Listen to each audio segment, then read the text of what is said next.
వాదించే న్యాయవాదులు కూడా లోపల నుండి ఒకసారి మాట్లాడదాం. ఒకసారి changed recent laws. First of all, the court has to consider the statements before taking into cognizance.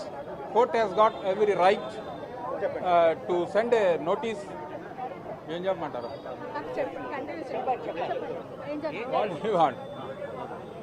Nagarjuna గారు తెలుగులో చెప్తే మీకు కావాలంటే కంటిన్యూ చేస్తాను తర్వాత.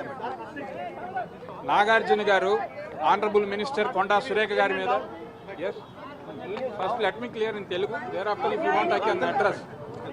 నాగార్జున గారు ఈ నెల 2వ తేదీన ఆనరబుల్ మినిస్టర్ కొండా సురేఖ గారు ఇచ్చినటువంటి డిరాగేటరీ స్టేట్మెంట్స్ ఆయన్ని వారి యొక్క కుటుంబాన్ని అప్రతిష్ట పాలు చేశారు అనేది వాళ్ళ కుటుంబ నేపథ్యంలో వాళ్ళకి కేటీఆర్కి ఈ కొండా సురేఖ గారికి ఉన్నటువంటి రాజకీయ విభేదాల వలన వారి యొక్క కుటుంబాన్ని దీనిలోకి లాగారు, మా కుటుంబాన్ని అప్రతిష్ట పాలు చేశారు అని చెప్పి ఈ నెల 3వ తేదీన వారు ఇచ్చినటువంటి స్టేట్మెంట్ మీద నాగార్జున గారు at the time he was in Visakhapatnam, immediately he reached to Hyderabad.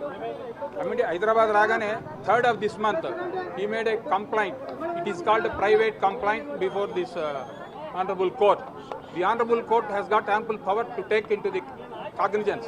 Before that, accused should be given an opportunity of being heard. For that, వాళ్ళు ఇచ్చేటటువంటి అవకాశం ఉన్నది. ఇంకొక 3వ విట్నెస్ని విచారించాలి. ఆ విట్నెస్తో కూడా అవసరం ఉన్నదా లేదా. ఇప్పుడు ఆల్రెడీ ఈరోజు నాగార్జున గారి మేనగోడలైనటువంటి వై సుప్రియ గారి స్టేట్మెంట్ కూడా తీసుకోవడం జరిగింది. ఆ రోజు 2వ తేదీనే వారి యొక్క స్టేట్మెంట్లు రికార్డ్ అంటే కంప్లైంట్లో ఇవ్వడం జరిగింది. యాజ్ ఇట్ ఈస్గా కంప్లైంట్ని ఇచ్చిన దాన్ని స్వోరన్ స్టేట్మెంట్ అంటారు. Sworn statement complainant at the same time first witness అయినటువంటి వై సుప్రియ గారు కోర్టు వారి ముందు స్టేట్మెంట్స్ తీసుకోవడం జరిగింది. కోర్టు వారు తీసుకున్నారు. నెక్స్ట్ అడ్జోర్న్ చేశారు. మ్యాటర్ ఎప్పటికీ అడ్జోర్న్ చేశారు. By the time I came out. కాబట్టి ఆ తర్వాత ఏం జరిగింది అనేది నాకు తెలియదు. ఎనీవే అంతవరకు మ్యాటర్ జరిగింది. నాగార్జున గారు మాది చాలా గౌరవమైనటువంటి కుటుంబము. గత 50-60 సంవత్సరాల నుంచి కూడా మా నాన్నగారు అక్కినే నాగేశ్వరరావు గారి దగ్గర నుంచి యావదాంధ్రులకి అందరికి తెలిసిన విషయమే. మోరోవర్ నేను తెలుగు, హిందీ, తమిళ్ నేషనల్ లెవెల్లో నేను పాపులర్ ఫిగర్ని. మాకు అటువంటి రెప్యుటేషన్ ఉన్నది. నాకేగా ఈవెన్ మై సన్ చైతన్య కూడా తెలుగు, తమిళ్, హిందీ భాషలో నటించడం జరిగింది. అత్యంత మేము రెప్యుటేటెడ్ ఫ్యామిలీ. మా రెప్యుటేషన్ని ఆనరబుల్ మినిస్టర్ కొండా సురేఖ వాళ్ళ మధ్య ఉన్నటువంటి రాజకీయ విభేదాలను, కేటీఆర్కి వారికి మధ్య ఉన్నటువంటి రాజకీయ విభేదాలని దాన్ని ఆయుధంగా చేసుకొని మా కుటుంబం మీద అప్రతిష్ట పాలు చేశారు.